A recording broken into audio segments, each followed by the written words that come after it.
ABC News quoted President Trump as saying that he will give Christian refugees priority. And what does that mean? Well, what that means is that instead of, and we're talking tens of thousands of Muslims coming into this country unchecked, now the real refugees, the Christians, who we saw last week, are being martyred to the tune of almost 1 million in the last 10 years. That's 1 in every 6 minutes. And Trump is saying that stops right here and that stops right now. Listen to this quote in an interview with the Christian Broadcasting Network. The president said that Christians in Syria have been treated unfairly in the refugee process. They've been horribly treated. Do you know if you were a Christian in Syria, it was impossible, at least very tough, to get to the United States? If you were a Muslim, you just come right in. But if you were a Christian, it was almost impossible. And the reason that was so unfair, everybody was persecuted in all fairness, but they were chopping off the heads of everybody, but more so the Christians. And I thought it was very, very unfair. So we're going to help them. Oh my goodness. Say it isn't so. The newly elected president is actually going to help Christians. You'll forgive me. You'll forgive me. But the newly elected president is actually going to help Christians.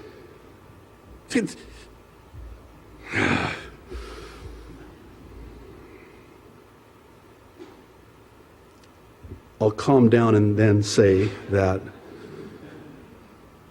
it's with this backdrop of breaking news that I'm hoping you'll kindly, and I'll add calmly, indulge me in our time together as I share the reasons that we as Christians need to remain vigilant like never before. Like never before. What follows are the two main reasons, the common denominator of which is that it specifically relates to the Christian and to the Jew. The infidel, basically. Oh, you know who I'm talking about. The infidel that the Quran commands the Muslim to smite ye above their neck, behead. That infidel. That's you. And that's me. That's the non-Muslim. Here's the first reason.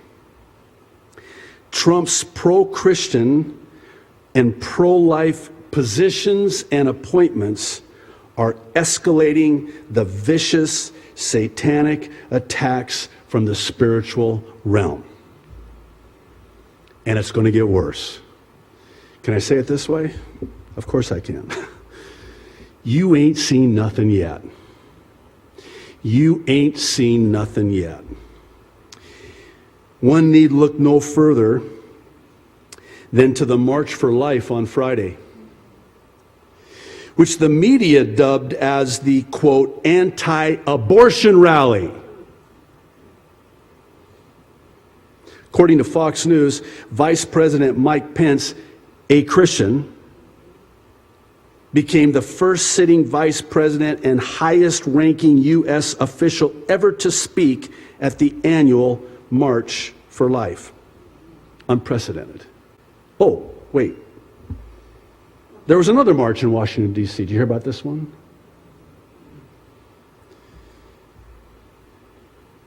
The Muslim co-chair promoted Sharia law under the banner of this year's annual Women's March. According to CNS News, Linda Sarsour, her name, a national co-chair of the Women's March on Washington, whose stated mission is to, quote, send a bold message that women's rights are human rights, is also an outspoken advocate of Islamic Sharia law that restricts the rights of women, claiming Sharia is, quote, reasonable, and has simply been, quote, misunderstood.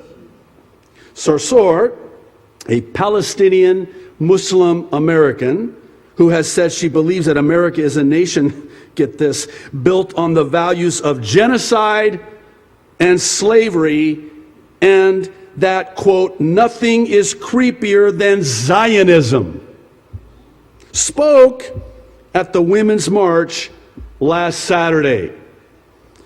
I will respect the presidency, she said, but I will not respect this president of the United States of America. I will not respect an administration that won an election on the backs of Muslims and black people and undocumented people and Mexicans and people with disabilities and on the backs of women. Sarsour has openly supported Sharia law, a legal system that treats women, this is an understatement, much differently than men. And by the way, how many of you, ladies, you can raise your hand, that's okay. How many of you drove, ladies, how many of you drove to church today? Great, keep your hand up. It is forbidden! It is forbidden! Sharia law, you cannot drive a car! I just wanted to put it into perspective. I'm serious, by the way. And where is your head covering? Shame on you. You bring shame. Okay, I feel better now. We'll move on. A legal system that treats women much differently than men and punishes lawbreakers with flogging, amputation, and stoning. That's very reasonable, very misunderstood, isn't it? In 2011, Sarsour referred to Sharia as reasonable, tweeting, "Once you read into the details, it makes a lot of sense." Last April, Sarsour again took to Twitter to defend Sharia as being misunderstood and pushed as some evil Muslim agenda. She has even promoted Sharia as a means of financial benefit, tweeting, "If you are still paying interest, then Sharia law hasn't taken over America. Hashtag just saying." Make no mistake about it. This woman has a voice. And this voice from this woman is being heard. I suppose it should come as no surprise